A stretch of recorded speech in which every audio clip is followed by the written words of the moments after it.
حضور کے صحابہ ہجرت کر کے گئے تھے حبشہ.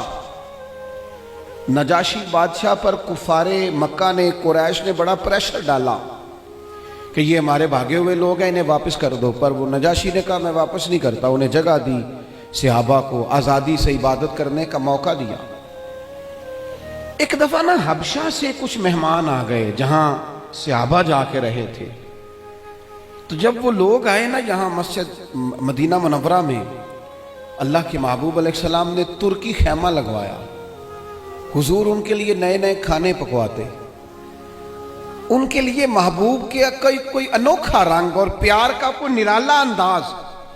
تو صحابہ نے عرض کی یا رسول اللہ صلی اللہ تعالی علیہ وسلم، مہمان پہلے بھی آتے جاتے ہیں لیکن ان کے ساتھ آپ کا رویہ منفرد کیوں ہے؟ تو حضور فرمانے لگے جب میرے صحابہ وہاں گئے تھے تو انہوں نے پیار کیا تھا، تو جو میرے صحابہ سے محبت کرے ان سے محبت نہ کروں؟ اللہ کرے آپ کو سمجھ آئے. جو جناب ابو بکر سے محبت کرے اس سے حضور محبت فرماتے ہیں، جو حضرت عمر سے محبت کرے ان سے حضور محبت فرماتے ہیں، جو سیدنا عثمان غنی کا حیا کرے ان سے محبوب محبت فرماتے ہیں. اور مولا مرتضیٰ کے بارے میں تو فرمائے اس کی محبت ہی تو ایمان ہے، اور علی کا بغض ہی تو نفاق ہے. محبت، پیار، وارفتگی، شوق، ان لوگوں کے بارے میں اپنے دلوں کے اندر جذبات. اور پھر جو حضور کی اولاد پاک ہے، آپ کو پتہ ہے جو اپنے محسن کا شکریہ ادا نہیں کرتا وہ رب کا بھی نہیں کر سکتا. ہم تو نا اپنے اساتذہ اور مشائخ کو محسن جانتے ہیں، ہم تو اپنے بزرگوں کی اولادوں کی قدر کرتے ہیں. امام اعظم کہیں بیٹھے تھے تو ایک بچہ چھوٹا بار بار آتا تھا تو امام صاحب اٹھ کے کھڑے ہو جاتے. کئی دفعہ آیا امام صاحب، کئی دفعہ کھڑے ہوئے. شاگردوں نے عرض کی حضور یہ چھوٹا بچہ ہے، کئی دفعہ آئے گا، آپ بوڑھے آدمی ہیں، بار بار اٹھنے میں تکلیف ہوتی، یہ تو 100 دفعہ آئے گا. تو امام صاحب فرمانے لگے 1000 دفعہ بھی آئے میں کھڑا رہوں گا اس کے استقبال کو. حضور کیوں، کون ہے بتا ہی دے.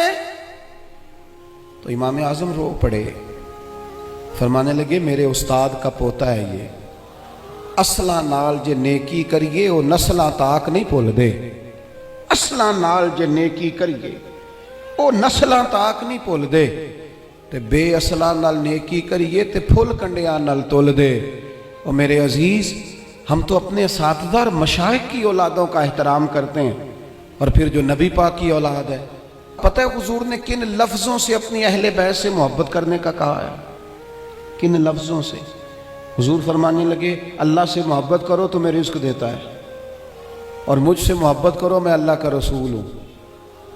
اور فرمایا میری اہل البیت سے محبت کرو چونکہ میری اولاد ہے، اور میری طرف دیکھ کے ان سے پیار کرو. حضور کی اولاد کے بارے میں جذبات، وارفتگی. میرا ایک چھوٹے گھر سے تعلق ہے، لیکن میں نے اپنے بزرگوں کو، والدین کو، اپنی دادیوں نانیوں کو، وہ کہا تھا نا اعلیٰ حضرت نے میں خانہ زاد کوہ نہ ہوں، صورت لکھی ہوئی بندوں کنیزوں میں میرے مادر پدر کی ہے. فاضل بریلوی کہتے ہیں یا رسول اللہ ہم تو خاندانی غلام ہیں آپ کے گھر کے، اور آپ کے گھر میں جو رجسٹر ہے نا اس میں ہماری صورتیں موجود ہیں. یا رسول اللہ میرے باپ، دادا، پڑدادا، نانا، پڑنانا وہ آپ کے گھر کے غلام ہیں، اور میری دادیاں، نانیاں، پڑنانیاں وہ کنیزیں ہیں آپ کے گھر کی. خانہ زاد کوہ نہ ہوں، صورت لکھی ہوئی بندوں کنیزوں میں میرے مادر پدر کی. ہماری تو صورتیں لکھی ہیں کہ ہم خاندانی غلام ہیں، خاندانی طور پر نوکر ہیں آپ کے دروازے کے. ہم نے یہ دیکھا کہ پرانے لوگ جن کے مکان کچے تھے ان کے عقیدے بڑے پکے تھے، بڑے پختہ نظریات. یہ محرم شریف سے پہلے بڑی عید آتی ہے تو والد صاحب چاول لائے گھر میں، تو وہ چاول بڑے اچھے پکے. تو آپ کو پتہ ہے یہ گھر میں جو سامان آتا ہے یہ عورتیں پاس کرتی ہیں کہ صحیح آیا کہ نہیں آیا. تو وہ چاول پکائے تو اماں جی کہنے لگی یہ چاول جو آپ اب کے لائے ہیں یہ بڑے اچھے ہیں، خوشبو بھی بڑی اچھی ہے، پکنے میں بھی بڑے اچھے ہیں، بڑے عالی شان ہیں، یہ بڑے ٹھیک ہیں چاول. کہا چلو ٹھیک ہے، اگر یہ پاس ہو گئے. تو وہ دو تین توڑے چاولوں کے آ گئے. کچھ دنوں کے بعد گھر میں دوبارہ چاول پکے تو ابا جی کہنے لگے وہ چاول کتنے نہیں جڑے میں ادن آندے سن.